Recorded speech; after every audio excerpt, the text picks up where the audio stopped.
To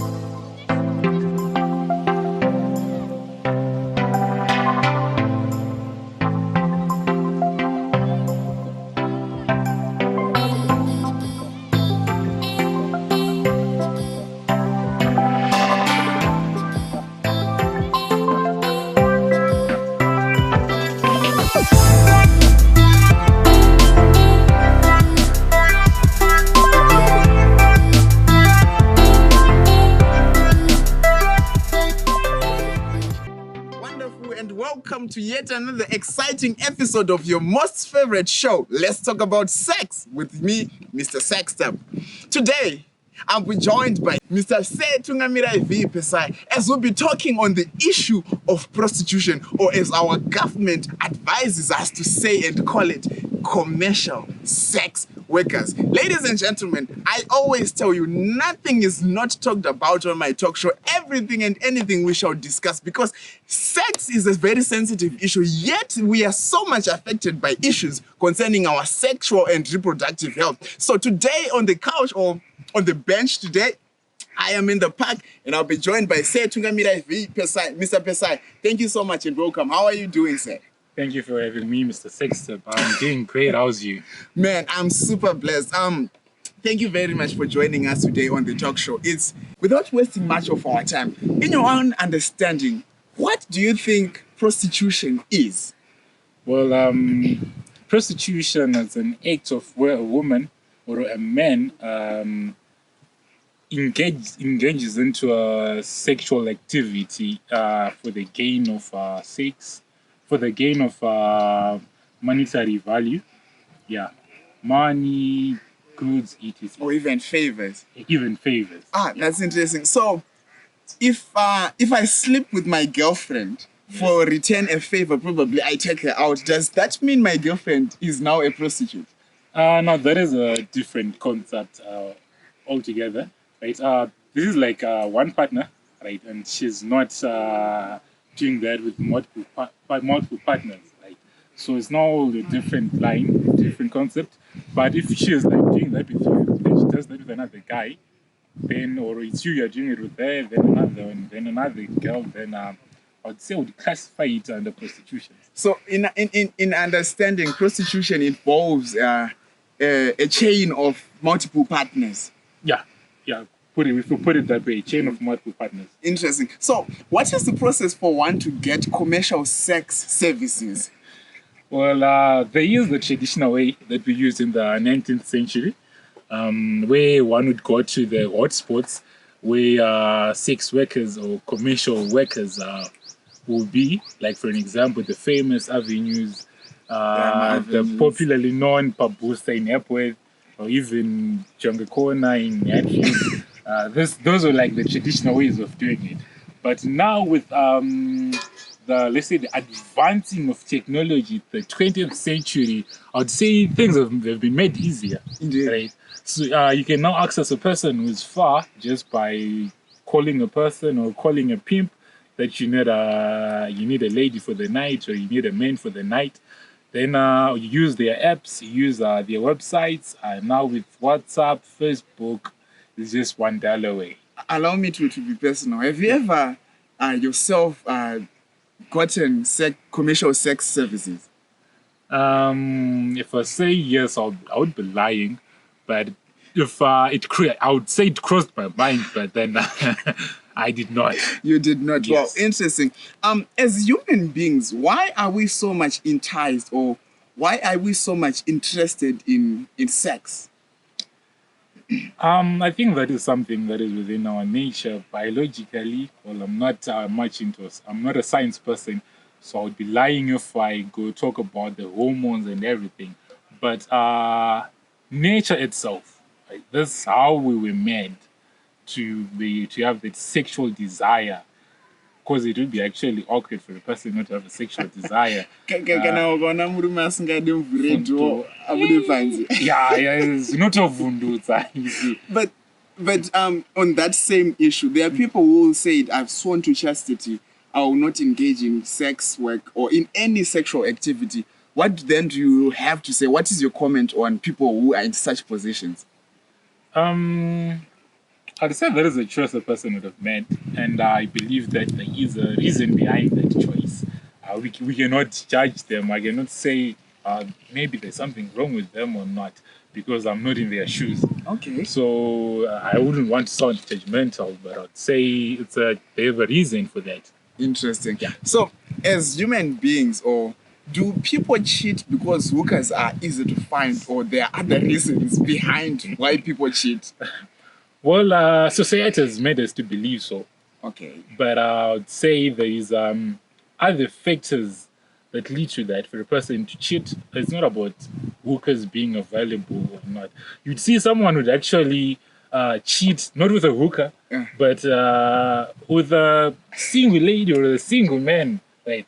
But the reason behind the cheating now, that's what we should focus on. Let's not just run to judging a person because they've cheated, because hookers are around. No, it's not their fault, those guys. Or their reasons for being in the streets are for selling sex, right? So we cannot say because they are there, then that's why people are cheating. No. There are reasons which society does not want to look into, or people are not opening it up, or which seem to be a taboo. But then let's not put the blame on the hookers. Let's not put the blame on the hookers. Exactly. Interesting. So, in the business of marketing and selling of products, we have come across the statement or the concept of sex sales. Would you, in your own words, like to expatiate on what you understand by the term sex sales?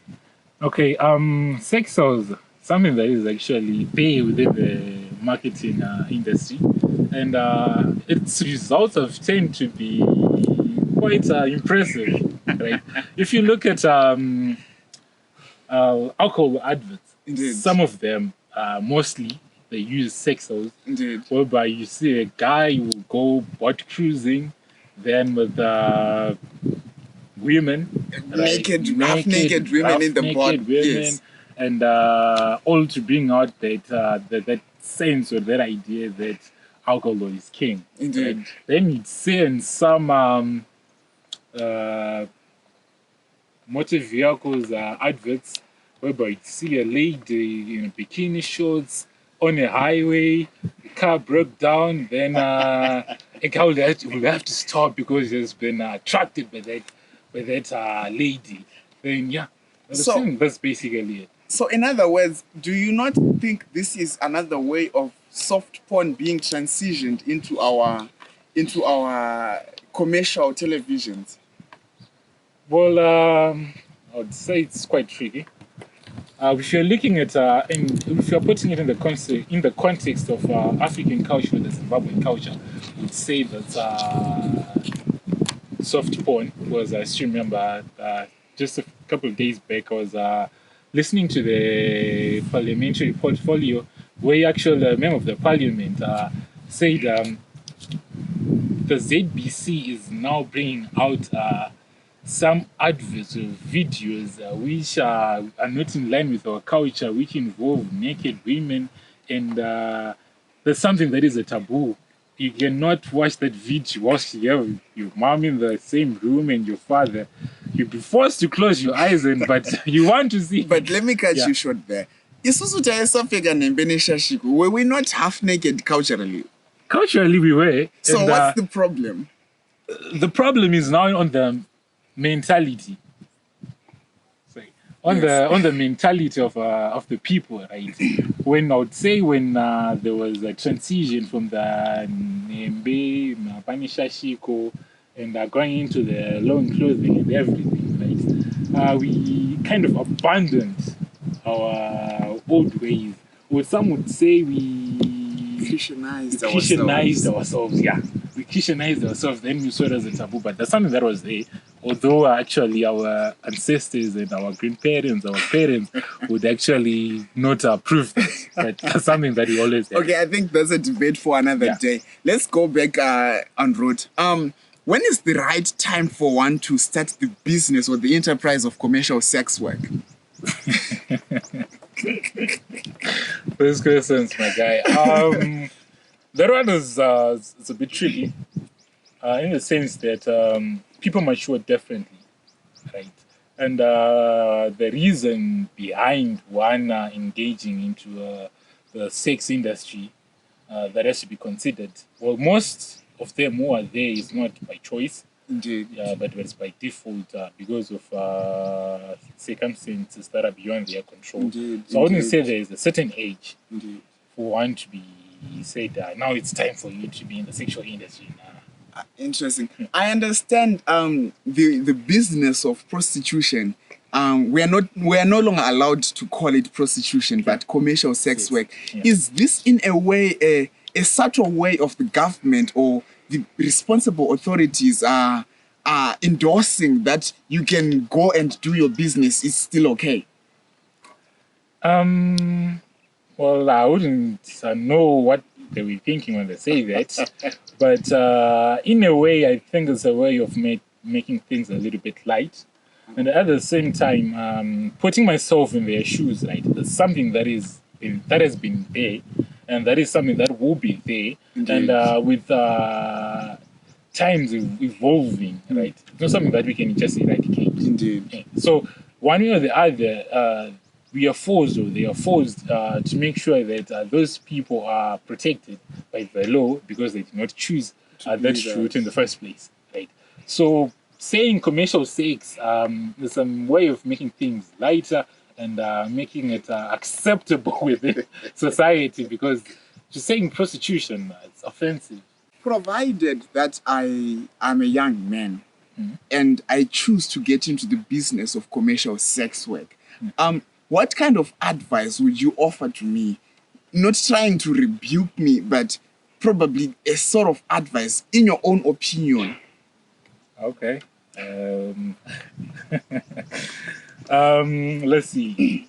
Well, yeah, men. Oh, sorry, just focus on the men. Yes, on the young adults, because it feels as if commercial sex work, when we mention the term prostitution or commercial sex work, Yeah. it's always to women.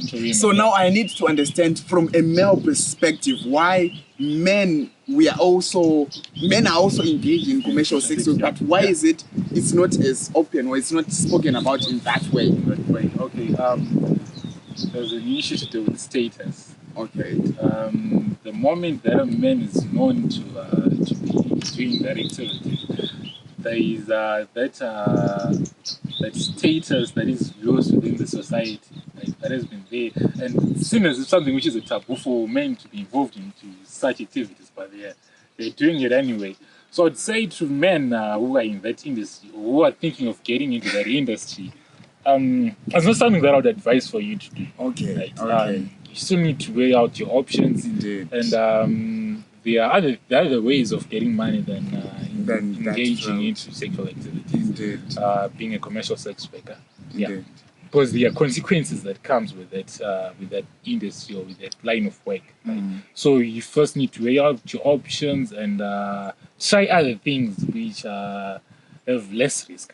Indeed. But Tomboti, I've run out of options. I've weighed my options and still now that's all that's left for me. What probably would you say, any advice that would be now, right? Hypothetically, Yes. say you would have to practice safe sex. Safe sex. Yeah, safe sex is number one. The use of condoms, and the clients that you'll be engaging, you see some are aggressive. Indeed. Right? So you'll have not to play where it's not too deep. Indeed. Yeah. But you know, in business, there's the law which says the higher the risk, the better the rewards. Yeah, the higher the risk, the better the results. But in this case, it's a different scenario. Because the higher the risk, the better the outcome, the earnings, right? But at the same time, also the earnings that you're getting from that, let's say that enterprise. that enterprise, it won't be able to cover the after effects of that, right? For example, you contract STIs, even the HIV and the AIDS. HIV, you have contracted HIV. Now that is something that you have to endure for the rest of your life, since there's no cure yet. Right? So now we compare you got $20 for practicing, for doing unsafe sex, right? And you contracted HIV. The $20 is just something that you do for, like, what, won't last you for more than a week. Indeed. But now you're on a lifetime medication, you're going to need a good diet, etc. So you'll be all damaged goods. Wow. So, ladies and gentlemen, as you have heard, we are engaging in meaningful conversation with a lighter note to it. This is your favorite talk show, Let's Talk About Sex, with me, your boy, Mr. Sexstep. Today, I was joined by a very respectable friend of mine, Mr. Tunga Pesai, and we were talking about prostitution, or as it is rather preferred to be said, commercial sex work. And don't forget to leave your comments and subscribe to our channel for more great content which is like this, and also share your thoughts and views. What do you think on the business of commercial sex work? What advice would you like to give, and any of your thoughts that you might have on the issue of commercial sex work? My name is Tagunda Eschom, and as I always say, always remember to count your blessings and always remember to annihilate the status quo. Until we meet again next time, ladies and gentlemen, bye and ciao. Sister, Che, can you please introduce yourself properly to the viewers? My name is Chelila Legete. I'm from Tunga. Your matrix is only Basaka, and then also power for Mabasa, Kutan, Kuchingata, Puro, Nukasana Baba, Kanuti, Nakana, Kana kubale problem kuti munhu anozofamba chidobatikana asina kana chikafu kana chi and then anenge achichaga